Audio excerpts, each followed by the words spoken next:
Assalamualaikum warahmatullahi wabarakatuh. Halo teman-teman, apa kabar? Semoga selalu dalam keadaan sehat ya.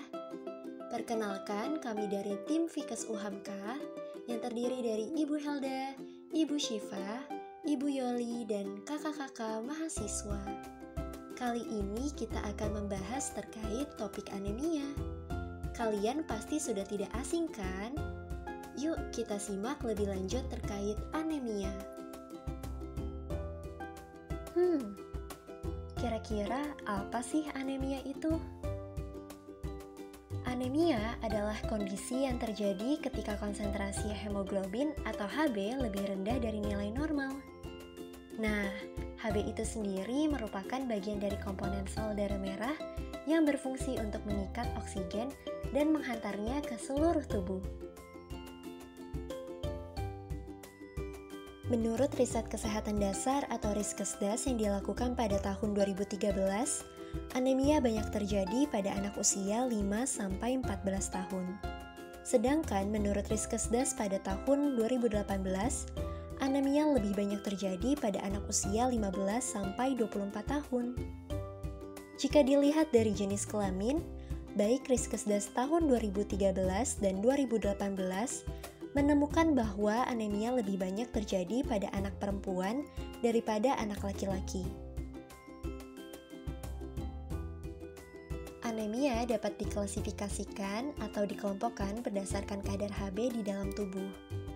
Menurut Organisasi Kesehatan Dunia atau WHO, klasifikasi anemia berbeda berdasarkan kelompok umur dan jenis kelamin. Bisa teman-teman lihat pada tabel bahwa anak yang berumur 12-14 tahun dikatakan anemia jika Hb-nya kurang dari 12 gram per desiliter. Sementara itu, untuk umur lebih dari 15 tahun, klasifikasi anemia berbeda antara perempuan dan laki-laki. Perempuan di atas 15 tahun dikatakan anemia jika kadar Hb-nya kurang dari 12 gram per desiliter. Sementara laki-laki di atas 15 tahun dikatakan anemia jika kadar Hb-nya kurang dari 13 gram per desiliter. Pada sesi ini kita akan membahas jenis-jenis anemia. Berdasarkan penyebabnya, anemia dibedakan menjadi dua jenis loh, yaitu anemia gizi dan anemia non-gizi.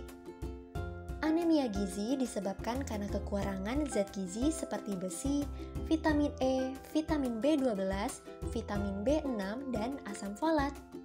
Sedangkan anemia non-gizi disebabkan karena penyakit talasemia atau kelainan yang terjadi pada sel darah merah seperti anemia sel sabit dan anemia aplastik. Selanjutnya, kita akan membahas apa sih penyebab terjadinya anemia. Yang pertama, anemia dapat terjadi karena adanya defisiensi atau kekurangan zat gizi, yaitu zat besi atau Fe. Kedua, anemia juga dapat terjadi karena adanya pendarahan seperti haid pada perempuan. Ketiga, anemia dapat juga terjadi karena hemolitik seperti pendarahan pada penderita malaria kronis dan penderita talasemia. Wah, bisa kita lihat di Indonesia sendiri penyebab utama anemia adalah kekurangan zat gizi seperti zat besi atau Fe. Berikut adalah gejala anemia. Gejala utama penderita anemia adalah 5L yang merupakan singkatan lesu, letih, lemah, lelah, dan lunglai. Sementara itu, ada gejala lain yang juga dirasakan oleh penderita anemia, yaitu sakit kepala dan pusing, mudah merasa mengantuk, kesulitan berkonsentrasi, dan pucat pada muka, kelopak mata, bibir, kulit, kuku, dan telapak tangan. Jadi, bagi kalian yang merasakan gejala tersebut, kemungkinan besar kalian mengalami anemia loh. Sebelumnya kita telah membahas bahwa kejadian anemia sebagian besar terjadi pada perempuan. Kira-kira kenapa ya remaja putri lebih rentan terkena anemia? Itu karena remaja putri masih dalam masa pertumbuhan, sehingga kebutuhan zat gizi termasuk zat besi menjadi meningkat.